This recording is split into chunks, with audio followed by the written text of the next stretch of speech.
Welcome to this episode of Cappy Hour. Today we're sipping on Fallenleaf teas, which is our very first sponsor, which I'm so excited about. I believe my code is Fallenleaf. The sleep that I have when I drink this, it's like having a tab of melatonin. It just sends you to hell and you have the best dreams, if you know what I'm talking about. Alright, let's take one collective deep breath before we take it away.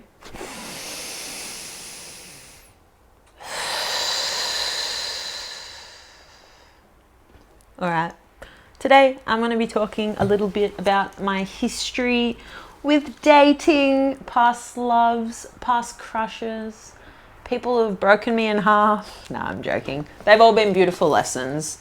I don't think that anyone crosses your path just like that, but that's just the way that I like to view it. Something about me is that I try and take a lesson from everything, which is like positive, but also a little bit how you're going, because you're constantly digging. Sometimes it's nice to just not dig. But anyway, I thought I'd talk about this stuff because I think it can be quite relatable. I thought it would be cool to share some stuff and some stories, and yes, so I'll take it away. So basically, how old am I? I'm 28 now. Well, at 17, I lost my V's to some grunk. It wasn't a very nice experience. Actually, I'm going to take it a little bit further back. My first sexual experience was when I was like 6 years old. It wasn't something that I wanted. So I feel like although I dealt with that quite beautifully and mum was super supportive, it kind of shaped in a way my respect for myself. If I reflect back on the people that I was with between the age of 17 to 21, I kind of didn't really respect myself whatsoever. So I guess I just went for it, and then it was fun. It was fun. I don't regret it because it showed me what I like, what I don't like. And now, yeah, I feel like I'm pretty unshakable when it comes to guys in a way.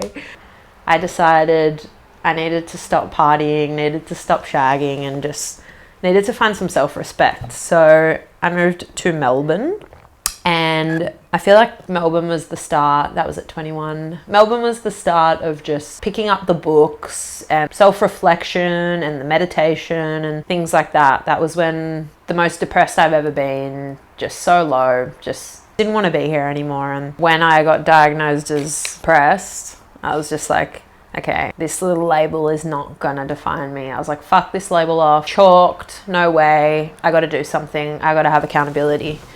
So there I spent a year just like looking at myself head on and like, yeah, building some good core foundations, I'd say. So I did some travel, and then I feel like I was feeling the best I've ever felt, and then attracted this really cool dude in that was just like, we shared the same interests, love surfing, love camping. He was, and still is, so good looking. And I was just like, you know, I just wanted somebody that I could laugh with at that time. And he was just chivalrous, and yeah, we just vibed. We got along super well. But yeah, the biggest lessons that he taught me were, which I realized years later, our communication just wasn't on.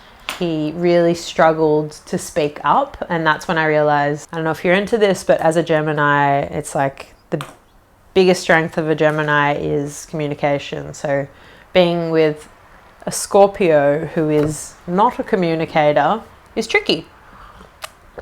And yeah, I'm into star signs, so fuck it. Like, Scorpios have a tendency to be a bit jealous. So that was a hard one to swallow when you're with somebody who's jealous and you're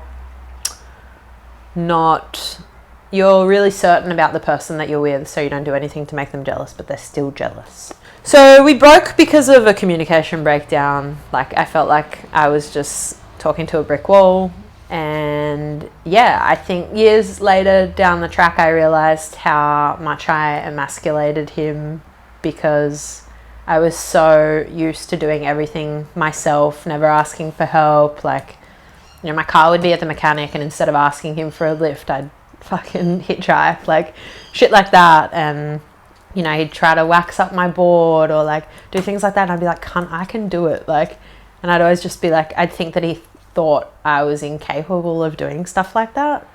So yeah, years later when I read this book, I was like, shit. And then I messaged him and was just like, hey, I just became aware of that. And he took it super well. But yeah, we had such a good thing going, and I really just respect the fuck out of him. And the biggest gift he ever gave me was the book Untethered Soul by Michael Singer, and following that, The Surrender Experiment, which is also by Michael Singer. They're books that just shaped my life. So yeah, he needed to come into my life, which is really big. Yeah, so from there I went kind of a bit recluse for a few years, just kind of got really comfortable in solitude and independence, and yeah, sort of kept up that vibe of not really needing anyone. And I think I've said this before, but like solitude and independence can also sometimes be a little bit of a cop-out, because you're not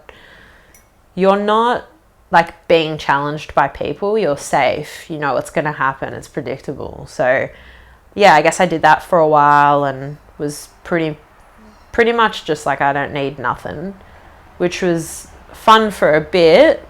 Yeah, this year I've had some really fucking cool interactions with guys, actually. I feel like in the last year I have probably learnt the most major lessons, or like properly processed and learnt and felt, and like not just on a mental level, like I've been able to action things a lot more. And I feel like now I've been attracting more high caliber guys.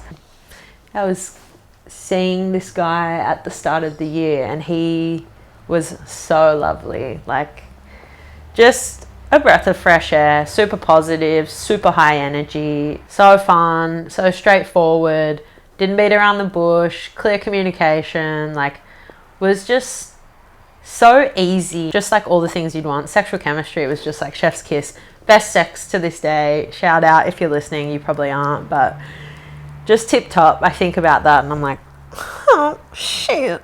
But yeah, that was top notch. But he gifted me the most beautiful thing, which was the gift of honoring boundaries. Like, he was the first person that I spoke up and set a boundary with, and the first person that was like legitimately said to me, thank you for setting that boundary. I was just like shook. But yeah, the boundary was like, he said he was going to call, he didn't call. I was like kind of waiting around for a call, felt like an idiot, don't like waiting around for people. And then I clearly just said yo, and he was just like, no worries at all, thanks for setting the boundary. And then I was just like flying, and I just felt so respected and just all the things. So that was like really cool, after kind of having a lot of trouble with, I just used to think that guys would guess what I needed and wanted, and then I realized that if you're not clear, like how do we fucking expect that guys and women are gonna know? Like, you can't. No, we're all cut from such different cloths. Like, so yeah, that was a really beautiful one, but that needed to end because the age gap. It was just like an experience thing. It was quite young, and I felt like he needed to experience the world a little bit. And because I'm more in the market for something long term, part of me wanted to just continue and enjoy and have fun. And, you know, it's hard to let go of something that works in so many ways, but yeah, I can't really do that.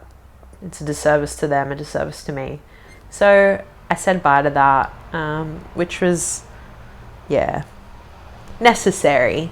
After that guy, I realized that I really needed to be like intellectually stimulated. Like, that's like my number one thing. It's like, if I'm intellectually stimulated, then I'm sexually turned on. It's like a chain reaction. Like, humor's really, really important too, but intellectual stimulation is what gets me absolutely fired up. Yeah, after that, I had been crushing on someone for quite a while. Just like one of those like people that just don't really leave your mind. Like, you meet them and then nothing really ever aligns. And then I was kind of in comms with a guy that was very intellectually hot.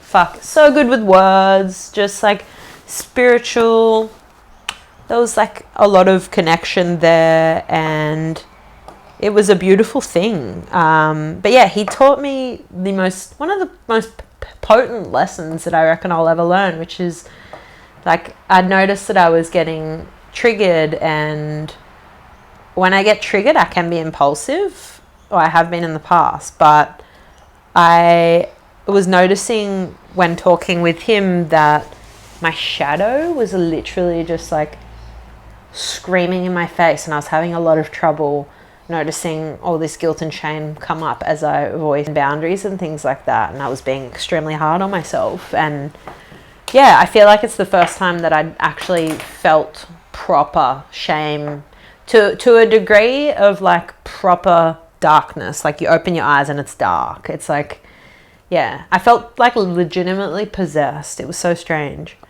Which takes me back to this recent guy. This is what he taught me, is these triggers, they're unmet like childhood core needs that come up. And it's like, it's just your inner child asking for love, asking to be helped. And he worded it in this way. I wish I still had the message, but he worded it in such a beautiful way, and it was just like light bulb. And it's like, I almost felt like annoyed that I hadn't been taught that before, or like explained that in those particular words. But it's like, that little nugget of info is just like enough. But yeah, it was really cool. It's like each person, you just go, oh, I really like that about them. Oh, I really like that. And it's like, then you bring all these really sick traits together and you try to become those traits as well. Because I do believe that if you're manifesting your like ideal partner, you got to become those things before you attract it. Yeah, that was a really, really beautiful and major lesson for me. But I wanted to talk a little bit about setting boundaries, because boundaries are quite a scary thing to implement, because you set a boundary and it's like, either the person you're setting the boundary with takes it on board, is like sweet, or they go the other way. And it's like, it can be quite a painful thing, but it's like, the beautiful thing is that it's going to give you clarity. It's going to tell you, that's my person, that's not my person, that's my friend, that's not my friend. Like, if the people aren't honoring your boundaries, it just means they're not for you, or maybe they're not emotionally available for that right now. And that's okay. But it's like, it's a surefire sign. So it's like, if you're noticing that people aren't adhering to your boundaries, like, walk the other way. Like, why are you allowing space for that? It's just, it doesn't make them a bad person whatsoever, but it's like, you got to have non-negotiables. And I would describe myself as someone who's pretty clear. I'm pretty just like, hey, bang. I feel like I'm quite aware of my shit, and I'm horny at the idea of someone pulling me up on my shit, which I think is cool and good and healthy. But boundaries aren't about keeping people out. What have I written here? Boundaries are about creating a safe container for love, trust, and safety to flourish. They teach someone what you need, what works for us and what doesn't. They offer a clear roadmap to our hearts. And when they are honored, they become a conscious act of service. So it's basically like, you voice your boundaries, and if people around you, the people that you're directing them at, find value in honoring your boundaries, it's an act of love. It's like, these boundaries that I set with guys are boundaries that I set with friends as well. One of my biggest boundaries is actions needing to align with words. That's like in all my relationships, in work, in just everything. It's like something that makes me feel safe. And yeah, it's something that I've had to voice quite a bit. It's like, don't say things you're not going to do. My nervous system doesn't like it. And it makes your words lose potency. Like, if you're saying things that, they feel good, I love words, but then your actions aren't aligning with those words, it's kind of just like, kind of robs them of any value, let's just say. I take full accountability for how I feel, but I notice that it makes me feel dysregulated when people say things. They say, hey, bang, bang, bang, and then the actions just like don't get close to aligning with the words. It can send you to another planet. It doesn't feel good. It just feels really fucking important to me. Yeah, it's like, what do you believe? If someone's saying things and then the actions don't follow, it's like, you know, it can be a little bit dysregulating. I feel like in this day and age, like, dating is just like, I don't know, maybe it's just I've not attracted the right people, or they're just like karmic lessons or whatever, but it's not been overly easy. My first love was, we just flowed super well, we hung out, and then, yeah, I never experienced any sort of, yeah, my first boyfriend, like, we just clicked, we hit it off, never experienced any sort of anxious attachment, was like hyper independent, would always do my thing, would go camping, would go off on road trips with the girls, and like, yeah, not one part of me was, had any sort of fear or anything throughout the whole relationship. And we literally broke up after our first argument. Like, we just, yeah, I think we could have worked a little bit harder, let's just say. But yeah, it wasn't meant to be, and I'm glad that's the way that it's gone, because it was a beautiful lesson in itself. Choosing a partner is a huge, huge deal. I don't even think I ever gave it like as much potency as it deserves. It's like, you choose someone, and because it's 2023 and we're not settling, it's like you have to realize that you choose someone and you're taking on their energy, and your whole life path changes. Yeah, I think if you're wondering if a relationship is good for you, I think the coolest question to ask yourself is, would I be okay being more like them? Because that's what happens. If you're forward thinking, which women are, it's like, you know, they say women picture their futures with guys, get in their imaginations, and they're like, oh, this is how it would look.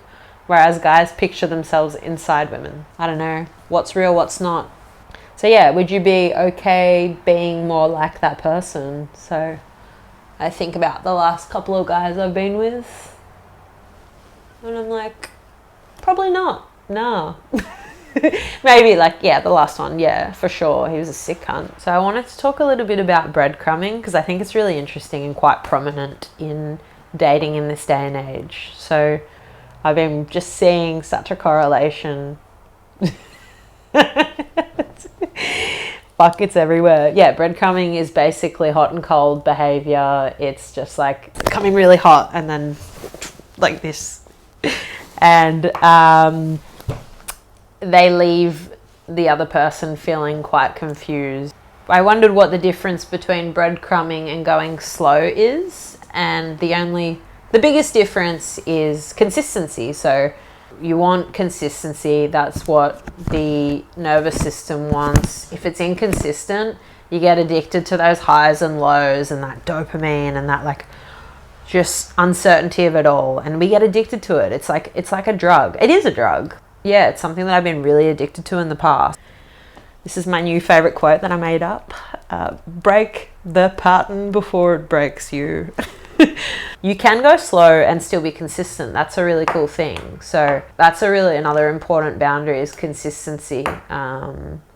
It's like, you notice after being with a lot of people that are sort of like hot and cold, like I've attracted quite a lot of those ones in.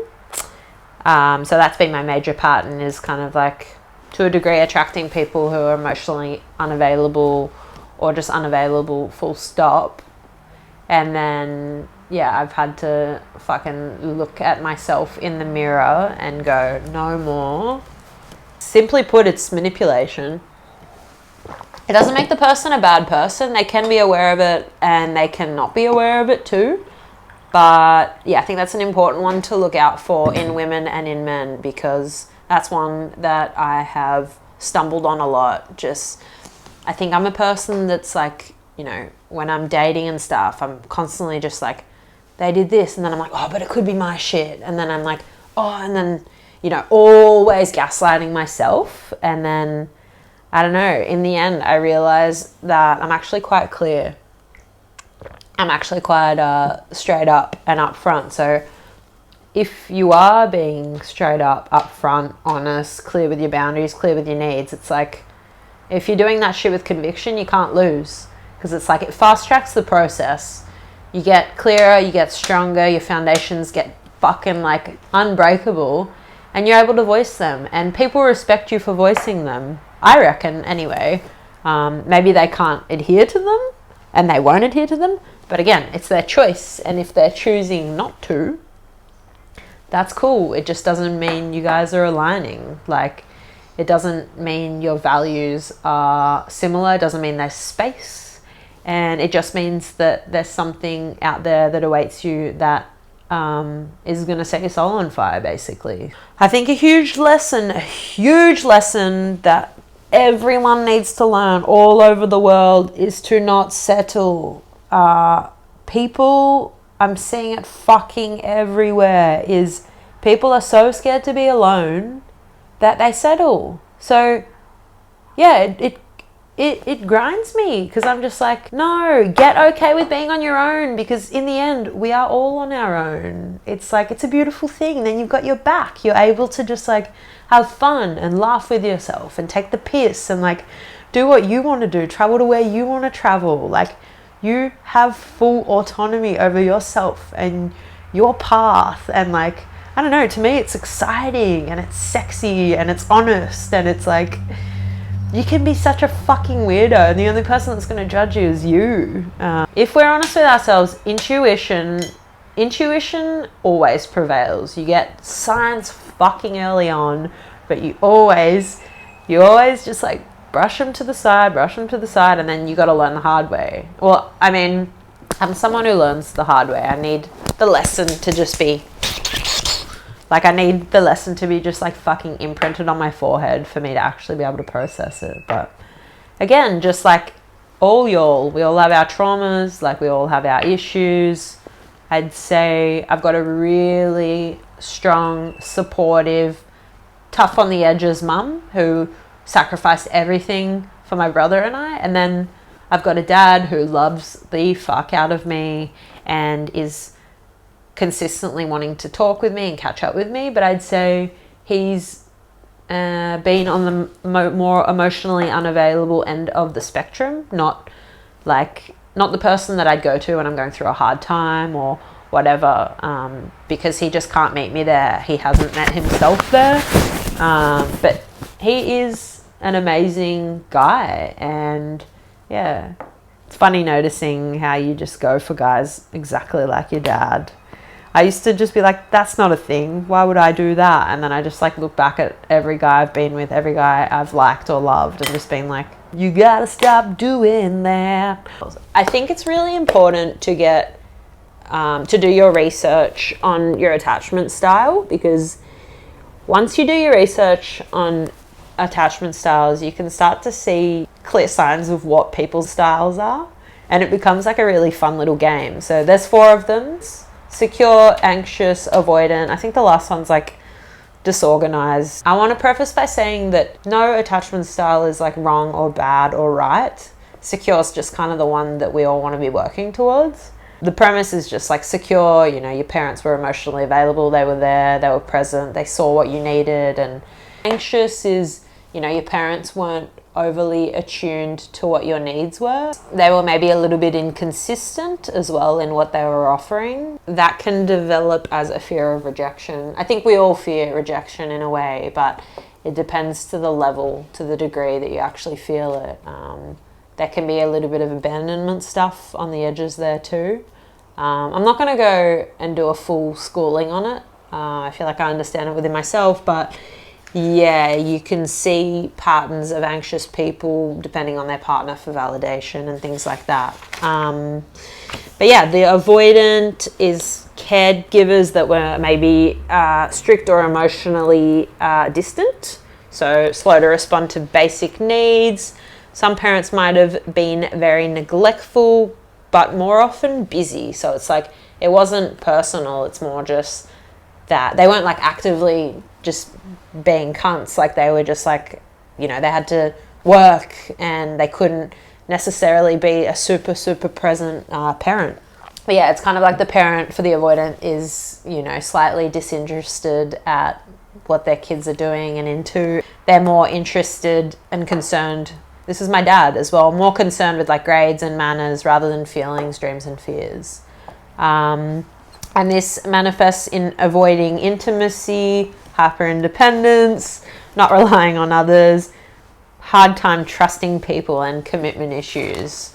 Yeah, I've been noticing that I'm pretty quick to be like, red flag, yeah, very quickly. So yeah, I'm kind of working on the trust thing, reshaping, thinking differently, setting mantras, trusting people. But yeah, what's the other one? Yeah, secure. I mean, and then the disorganized one, you guys can go look that one up. I don't care about that one. Nah, I'm joking. Fuck, I should probably I'll look up the disorganized one. The signs of a disorganized attachment in adults is like poor emotional regulation, seeking extreme closeness or extreme distance with no in between, highly anxious, inconsistent with their romantic relationships, fear of abandonment, it's fear of being emotionally intimate, low self-esteem. It's like, you know, I don't know. It's like this theory was developed in the 1950s. It's been around for a while. It's pretty interesting, but it's like, it's cool to read up about it. I do believe that we're all a mix of all of them. We're all a little bit this, we're all a little bit anxious, we're all a bit like fucking fearing rejection, whatever. But if you can read up about it, it's cool. You can start to see people's patterns and just, yeah, start to just like have a little bit of a vantage point and not take things personally as well. You can just see that it's how they are wired. So some good questions to ask yourself if you're thinking about a romantic partner is, do you see any recurring patterns in the men and women you go for? You know, do you see yourself going for people who aren't emotionally available, or for narcissistic people, or all the guys I've been with this year? If any of y'all are watching, I love you all. I'd probably climb you all still. I'm gonna cut that out.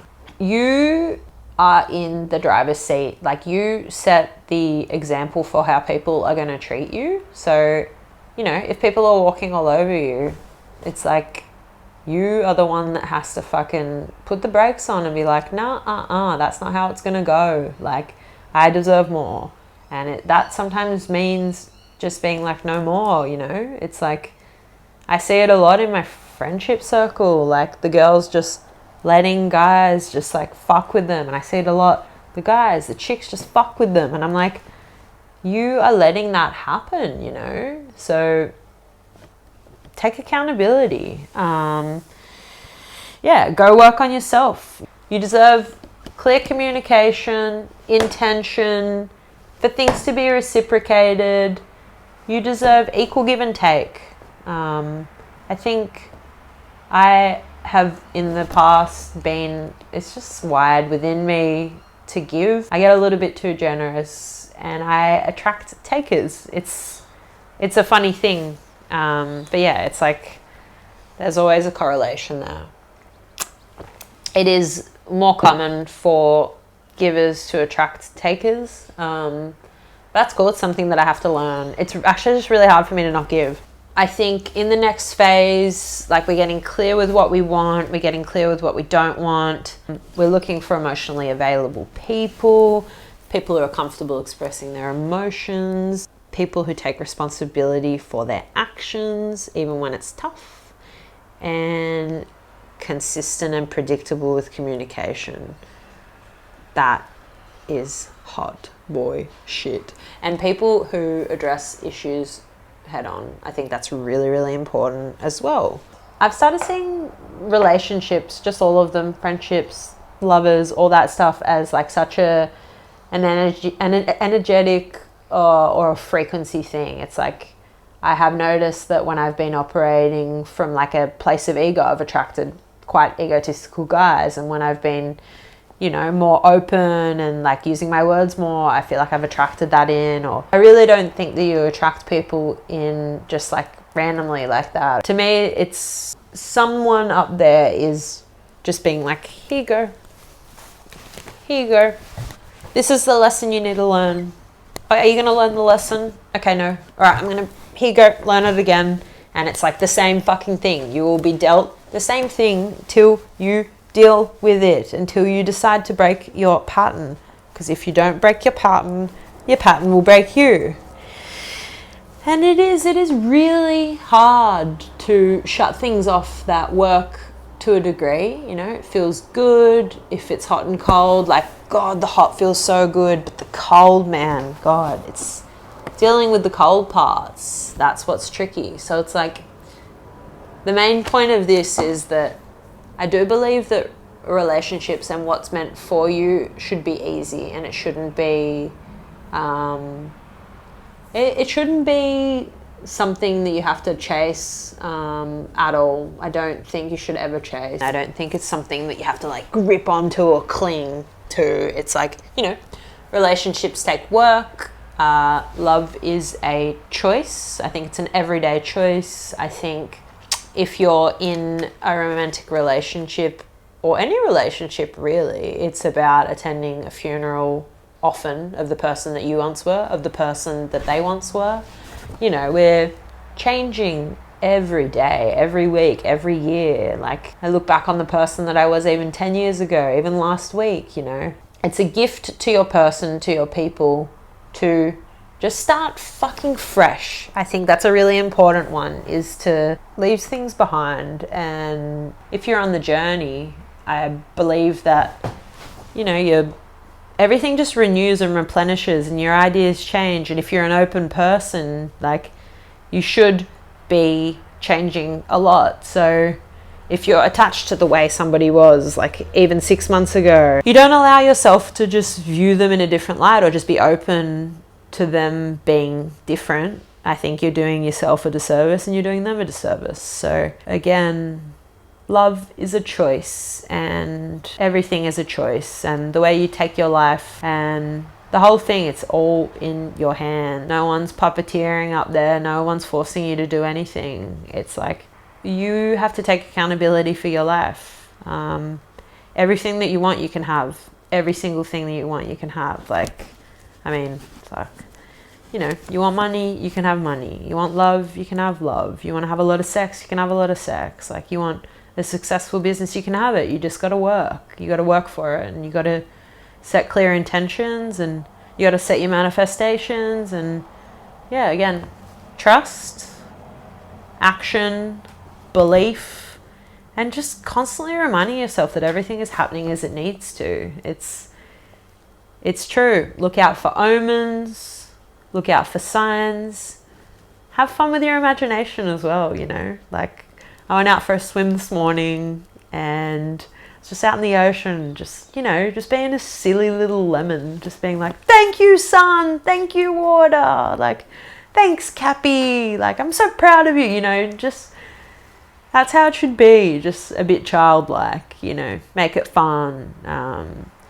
Some things that I've been doing lately that have been super therapeutic, writing, as always, really important, but I've been doing a lot of dance, like so much dancing at any given hour, any given time, like, and it doesn't have to be like ecstatic dance to some weird tribal hippie shit. Like, it can be like Pink Floyd. I was just smacking down to some Pinky when I was getting ready for this, so that's been crack. But what else has been good?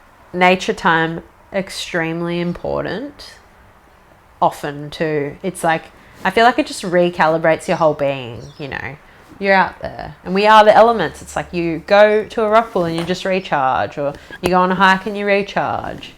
It's, yeah, again, since stopping the weed thing, I feel like I've just been feeling the sun on my skin, and just like really feeling the deep breaths, and just like noticing the, you know, the wind on my skin, or just birds and leaves, and yeah, just like those simple little beautiful things. And then that makes way gratitude breeds gratitude. That makes way for the big manifestations to come to life. But I've been noticing so many little, just like you're in the right place at the right time sort of moments. Like, it's like this was another one of those times where I felt like I was in the right place at the right time. I'd just done a podcast with my friend Alistair, who's the Chinese med king. And yeah, we'd been talking about that Keys to the Kingdom book, I think it was. I'm butchering it. That book tells you about the timeline of a man's life. You become a teenager and you can start drinking and all that jazz, and you know, you're free and you want to go penetrate the world and you want to travel and you want to say yes, and it's kind of like the Peter Pan-esque type vibe, and you're just out there and you're excited and all that jazz. And then you get to a stage where that doesn't saturate you anymore. Like you're starting to like see people around you, guys around you being like, oh, I want what he's having. And then you begin to realize that it's time to like start building your empire. And that can be like a bit of a harsh sort of realization that you're going to need to put in the work to attain that new life in a way. So we were talking about that, and like the king then attracts his queen. But yeah, then the next day I went to the servo. I went to walk in the door and this guy was like, after you. And I was like, after you. And then he goes, no, after you, my queen. And I was just like, wow, that was quite lovely. And then he walked in and he was like, a king is nothing without his queen.